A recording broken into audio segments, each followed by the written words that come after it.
Hello welcome to my channel. இன்னைக்கு நம்ம என்ன பார்க்க போறோம்னா பாயர் மோரே ஓட்டிங் அல்காரிதம் தான். ஓகேவா? இது எங்கே யூஸ் பண்ணுவாங்கன்னா மெஜர் எலமெண்ட்னு ஒரு லீட் கோட் கொஸ்டின் இருக்கு. அந்த கொஸ்டினில் இந்த அல்காரிதம் யூஸ் பண்ணுவாங்க. ஃபர்ஸ்ட் அந்த கொஸ்டினை வந்து நான் லீட் கோடில் எக்ஸ்பிளைன் பண்ணுறேன். ஓகே, இதுதான் அந்த கொஸ்டின் வந்து லீட் கோடில் நமக்கு என்ன கொடுத்துருக்காங்கன்னா அவங்க வந்து நம்ஸ்ன்னு ஒரு அரே கொடுத்துருக்காங்கன்னா அதோட சைஸ் என்ன நம்ம வந்து மெஜாரிட்டி எலமெண்ட்டை ரிட்டர்ன் பண்ணணும்.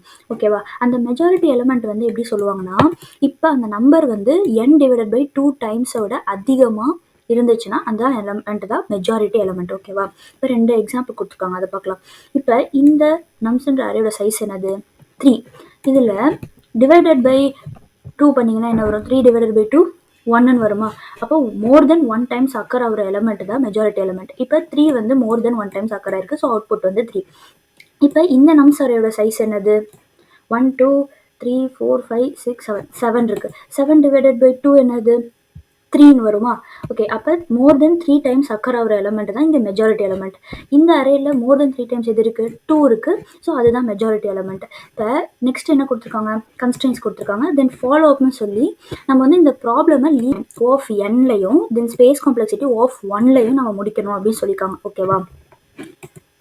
ஓகே, நம்ம பாயர் மோரே ஓட்டிங் அல்காரிதம் பார்க்கறதுக்கு முன்னாடி ஒரு நார்மல் பெட்டர் அப்ரோச் வந்து பார்க்கலாம். இதுதான் அந்த பெட்டர் அப்ரோச். இங்கே என்ன யூஸ் பண்ணியிருக்கோம்னா ஹேஷ் மேப் வந்து யூஸ் பண்ணியிருக்கோம். என்ன பண்ணியிருக்கோம்னா நம்மளோட நம்ஸ்ன்னு அரே இருக்கா, நம்ம ஃபஸ்ட்டு எக்ஸாம்பிள் என்ன பார்த்தோம்? 2 1 2ன்னு பார்த்தோம். ஹேஷ் மேப் வந்து க்ரியேட் பண்ண போகிறோம். ஹேஷ் மேப்பில் கீன்ற இடத்துல அந்த நம்ஸை போடுறோம். தென் வேல்யூவில் வந்து அந்த நம்மோட கவுண்ட்ஸை போடுறோம். ஓகேவா? இப்போ இங்கே தான் இருக்குது. நம்ம ஃபார் லூப்புக்குள்ளே நம்ம எப்போதும் போல் ஹேஷ் மேப் எப்படி க்ரியேட் பண்ணுவோமோ கீ வேல்யூஸ் போட்டு இன்சர்ட் பண்ணி க்ரியேட் பண்ணிடுறோம். தென் நம்ம த்ரெஷோல்டு என்னது? அந்த நம்பர் வந்து கண்டிப்பாக n/2 இருக்கணும். அப்போ தான் வந்து அது மெஜாரிட்டி எலமெண்ட். ஸோ அதை கண்டுபிடிச்சிக்கிறாங்க, length of the array divided by 2ன்னு. தென் கீ அண்ட் வேல்யூ வாங்கி அந்த வேல்யூ வந்து மெஜாரிட்டி ஆஃப் தி த்ரெஷோல்டோடவே கிரேட்டராக இருக்கான்னு பார்க்குறாங்க. கிரேட்டராக இருந்துச்சுன்னா அந்த கீயை மட்டும் நம்ம ரிட்டர்ன் பண்ணோம். இது வந்து ப்ரூட் ஃபோர்ஸ் சொல்ல முடியாது, ஆப்டிமைஸ்டு தான். ஏன்னா இதோட டைம் காம்ப்ளெக்சிட்டி என்னதுன்னா O of n. நம்ம அவங்க சொன்ன டைம் காம்ப்ளெக்சிட்டி அட்டன் பண்ணிட்டோம். ஸ்பேஸ் காம்ப்ளெக்சிட்டி வந்து O of n தான். ஓகேவா? அவங்க என்ன கேட்டாங்க? O of 1 கேட்டாங்க. பட் இங்கே என்ன இருக்குது? O of n தான் இருக்குது. ஸோ இன்னும் நம்ம வந்து அவங்க கேட்ட ஆப்டிமைசேஷன் ரீச் பண்ணலை. அந்த கேட்ட ஆப்டிமைசேஷனை ரீச் பண்ணுறதுக்கு தான் நம்ம இந்த பாயர் மோரே ஓட்டிங் அல்காரிதம் வந்து யூஸ் பண்ண போகிறோம். இந்த பாயர் மோரே ஓட்டிங் அல்காரிதம் வந்து நான் உங்களுக்கு ஜஸ்ட் ஒரு ஜென்ரலாக அப்படி எப்படி அண்டர்ஸ்டாண்ட் பண்ணிக்கலாம், இந்த மாதிரி தான் இருக்குது அப்படின்னு புரியறதுக்கு நான் ஒரு இது சொல்கிறேன். ஓகேவா? இப்போ நம்ம வந்து எக்ஸாம்பிளுக்கு ஒரு 3 கேண்டிடேட் எடுத்துக்கலாம். மின்னி, மோனி, டோனின்னு ஒரு 3 கேண்டிடேட் இருக்காங்க. அவங்களோட ஓட்ஸ்லாம் இருக்குது, ஓட்டோட கவுண்ட்லாம் இங்கே இருக்குன்னு வச்சுக்கோங்க. இப்போ இதில் யார் மெஜாரிட்டி ஓட்டு வாங்கியிருக்காங்க நம்ம கண்டுபிடிக்க போகிறோம். நீங்கள் இதை பார்த்தா இதில் என்னங்க கிரேட்டஸ்ட் யாரோ அப்படி சொல்லி காமிச்சுங்க. அப்படி பார்க்காதீங்க, நான் சொல்கிறத கவனிச்சுக்கோங்க. அதுக்கப்புறம் வந்து இது எப்படி இந்த அல்காரிதமோட மேட்ச் ஆகுது நான் சொல்கிறேன். ஓகேவா? இப்போ இதில் ஸ்மாலஸ்ட்டு யார் வாங்கியிருக்கா? 3. அப்போ 3ஆல் மைனஸ் பண்ணுங்கள் எல்லாரையும். நமக்கு ரிமைனிங் என்ன கிடைக்கும்? இங்கே 2 கிடைக்கும், இங்கே 4, இங்கே வந்து 0. அவ்வளோதான். ஸோ இதை விட்டுருங்க. நெக்ஸ்ட்டு இதில் யார் ஸ்மாலஸ்ட்டு வந்து பார்த்தீங்கன்னா மின்னி மோனியை மட்டும் தான் பார்க்கணும். இதில் ஸ்மாலஸ்ட் யார்? 2வா? இப்போ 2ஆல் மைனஸ் பண்ணுங்கள். -2 ரிமைனிங் என்ன கிடைக்கும்? இங்கே 0, இங்கே வந்து என்ன கிடைக்கும்? 2 கிடைக்கும். இது வந்து 0 ஆயிடுச்சு. இவங்க 2 பேரும் நம்ம கவுண்டிங் ப்ராசஸ் வந்து வெளியே போயிட்டாங்க. மீதி ரிமைனிங் இருக்கிறது யார்? மோனி மட்டும்தான் ரிமைனிங் இருக்காங்க. அப்போ மெஜாரிட்டி ஓட்டை வச்சுருக்கவங்க யார்? மோனி. இப்போ என்ன தெரியுது? அவங்க வந்து மெஜாரிட்டி ஓட் வச்சுருக்காங்க அப்படின்னா அவங்களோட ஸ்மாலஸ்ட்டு வாங்கினவங்களோட மைனஸ் பண்ணாலும் கண்டிப்பாக ரிமைனிங் வந்து அவங்களோட கவுண்ட் வந்து இருக்கும். ஓகேவா? அண்டர்ஸ்டாண்ட் ஆகுதா? அப்போ அதை வச்சு அவங்க தான் மெஜாரிட்டி அப்படின்னு சொல்லிடலாம். இந்த கான்செப்ட் லாஜிக் தான் இந்த மோரேல வந்து யூஸ் பண்ணியிருக்காங்க. இப்போ நான் இதுக்கு முன்னாடி வந்து இந்த போயர் மோரே இருக்கிற ஜென்ரலாக நான் சொல்லியிருப்பேன். மின்னி, மோனி, டோனின்னு ஒரு எக்ஸாம்பிள் வச்சு அவங்க ஹையஸ்ட் ஓட்டிங் வச்சுருக்காங்கன்னா அவங்களால மைனஸ் பண்ண அப்புறம் கேன்சல் அவுட் பண்ணதுக்கப்புறமும் கண்டிப்பாக ரிமைனிங் வந்து வேல்யூஸ் இருக்கும் ஹையஸ்ட் இருக்கவங்களுக்கு. ஸோ அப்போ ரிமைனிங் இருக்குன்னா அவங்க தான் ஹையஸ்ட் ஓட்டிங் வச்சுருக்காங்க அப்படின்னு சொல்லி ரிட்டர்ன் பண்ணிடலாம். அது எப்படி இந்த எக்ஸாம்பிள்ஸோட நான் வந்து சொல்கிறேன், எப்படி இந்த பாயர் மோரே ஓட்டிங் அல்காரிதம் வந்து அது எப்படி கரெக்டாக இதோட மேட்ச் ஆகி ஒர்க் ஆகுது அப்படி சொல்கிறேன். ஓகேவா? இப்போ எனக்கு நம்ஸ்ன்னு சொல்லி ஒரு அரே கொடுத்துருக்காங்க. ஓகே, இப்போ இதில் நான் வந்து 2 எடுத்துக்கிறேன். நெக்ஸ்ட்டு வந்து இன்னொரு 2 இருக்குது. அப்போ 2ஓட கவுண்ட் என்ன ஆகிடும்? இன்னொரு 2ன்னு வந்துருமா? அடுத்து என்ன வருது? 1 வருது. இந்த 1 என்ன பண்ணால் இந்த 2வும் இந்த 1ம் கேன்சல் அவுட் ஆகிடும். ஓகேவா? அடுத்து இங்கே யார் வரா? இன்னொரு 1 வருது. இந்த 1ம் இந்த 2வும் என்ன ஆகிடும்னா கேன்சல் அவுட் ஆகிடும். அடுத்து இங்கே ஒரு 1 வருது. நெக்ஸ்ட் இங்கே யார் வரா? 2 வரா. அப்போ என்ன ஆகும் சொல்லுங்கள்? இந்த 1 and 2 என்ன ஆகிடும்? கேன்சல் அவுட் ஆகிடும். ரிமைனிங் யார் இருக்கா? 2 தான் இருக்காங்க. ஸோ நம்ம அவுட்புட் வந்து 2. ஓகே, இது உங்களுக்கு புரிஞ்சிருக்கும்னு நினைக்கிறேன். இன்னொரு எக்ஸாம்பிளுக்கும் சொல்கிறேன் பாருங்க. இப்போ இங்கே என்ன இருக்குது? 3 இருக்குது. அடுத்து மறுபடியும் 3 தான் இருக்குது. ஸோ அப்படியே 3 வரும். அடுத்து யார் இருக்கா? 4 புது கேண்டிடேட் இருக்காங்க. அப்போ இவங்க 2 பேரும் என்ன பண்ணுவாங்க? கேன்சல் அவுட் ஆகிடுவாங்க இவங்களோட கவுண்ட். Okay, understand ஆகிருக்குங்க. அடுத்து யார் வரா? 2 வரா. இப்போ இந்த 2வும் இந்த 3யும் கேன்சல் அவுட் ஆகிடுவாங்க. அடுத்து யார் வரா? 3.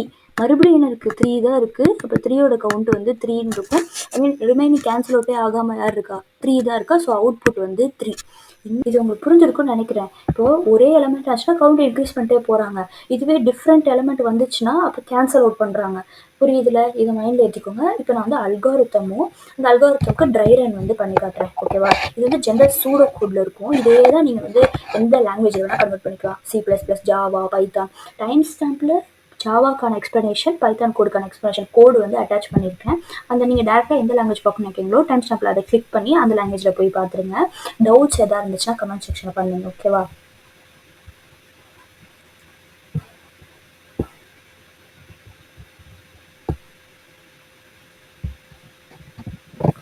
ஓகே, இதுதான் அந்த கோடுக்கான ஜென்ரல் அல்காரிதம். நான் வந்து கவுண்ட் பண்ண போகிறனால கவுண்ட்டுன்னு ஒரு வேரியபிள். தென் ஒரு அரேல இருக்க ஒரு எலமெண்ட்டையும் நான் வந்து கவுண்ட் பண்ணுறதுக்கு முன்னாடி அவங்கள வந்து கேண்டிடேட்னு செட் பண்ணிப்பேன். ஓகேவா? ஸோ அந்த கேண்டிடேட்னு ஒரு வேரியபிள். ஓகேவா? நெக்ஸ்ட்டு இந்த ஃபார் லூப்குள்ளே தான் மொத்த லாஜிக்குமே இருக்குது.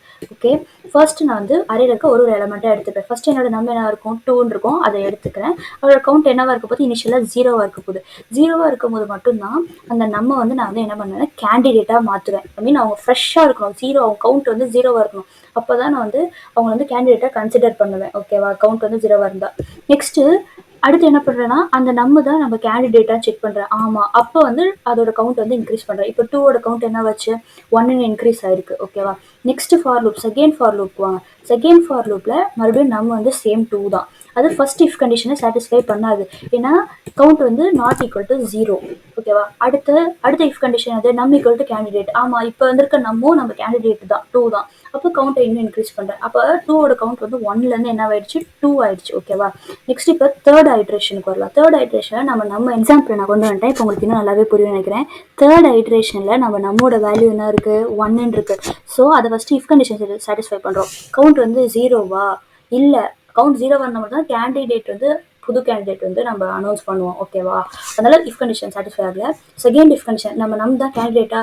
இல்லை, கேண்டிடேட் வந்து 2. ஓகே, கேண்டிடேட் 2 பட் வந்து என்னது 1. ஸோ இது வந்து சாட்டிஸ்ஃபை ஆகல. அப்போ எல்ஸ் கண்டிஷனில் போய் நான் என்ன பண்ணேன்னா 2ஓட கவுண்ட்டை வந்து மைனஸ் பண்ணிக்கிறேன். நான் சொன்னேன்ல 2வும் 1ம் கேன்சல் அவுட் பண்ணிக்கோ ரெண்டுத்தையும் அப்படின்னு. அப்போ அதுதான் இங்கே நடக்குது. ஓகேவா? ஒரு 2ஓட கவுண்ட்டை இந்த 1 வந்து கேன்சல் அவுட் பண்ணிடுச்சு. அடுத்து வாங்க, அடுத்த ஃபார் லூப்பில் நம்ம வந்து என்னது 1. ஃபஸ்ட்டு இஃப் கண்டிஷன் சாட்டிஸ்ஃபை ஆகுது, செகண்ட் இஃப் கண்டிஷன் சாட்டிஸ்ஃபை ஆகுது. எல்ஸில் வந்து என்ன கேன்சல் பண்ணிடும். இந்த 2வையும் இந்த 1 என்ன ஆகுது? கேன்சல் அவுட் ஆகிடும். ஓகே, இப்போ வந்து உங்களுக்கு என்ன ஆயிடுச்சு? இது வரைக்கும் முடிஞ்சிருச்சு அரேல. அடுத்து இதை மட்டும் தான் நம்ம பார்க்கணும். இப்போ ஃபிஃப்த் ஐட்ரேஷனில் நம்மளோட வேல்யூ 1. இப்போ நம்ம கவுண்ட் என்னவா இருக்குது? 0வாக இருக்குது. இப்போ நான் வந்து கேண்டிடேட்டை வந்து நம்ம இந்த 1 தான் நம்மளோட கேண்டிடேட் அப்படின்னு சொல்லி நம்ம அனௌன்ஸ் பண்ணுறோம். அனௌன்ஸ் பண்ணிவிட்டு அதோட கவுண்ட்டை இன்க்ரீஸ் பண்ணிக்கிறாங்க. நெக்ஸ்ட் சிக்ஸ்த் ஐட்ரேஷனில் நம்மளோட வேல்யூ 2. இப்போ இங்கே வந்து நம்ம கவுண்ட் என்னது? 0வா? இல்லை. அப்போ கேண்டிடேட் மாற்ற போகிறதில்ல. தென் நம்ம ஈக்குவல் டு கேண்டிடேட்டாக செக் பண்ணுறோம். அதுவும் இல்லை, ஏன்னா நம்ம கேண்டிடேட் 1ன்னு வச்சுருக்கோம். ஸோ இங்கே வந்து ஆகும்? இப்போ இந்த 1 வந்து இந்த 2வும் வந்து கேன்சல் அவுட் ஆகிரும். ஓகேவா? கேன்சல் அவுட் ஆயிடுச்சு. மறுபடியும் நம்ம கவுண்ட் என்ன ஆயிடுச்சு? 0 ஆயிடுச்சு. நெக்ஸ்ட் செவன்த் ஐட்ரேஷனில் செவன்த் எலமெண்ட் யார்? 2 இருக்கும். 2 அப்போ வந்து கவுண்ட் வந்து ஈக்குவல் டு 0வாக இருக்குது. ஸோ நம்ம கேண்டிடேட் வந்து இப்போ 2ன்னு அனௌன்ஸ் பண்ணுறோம்.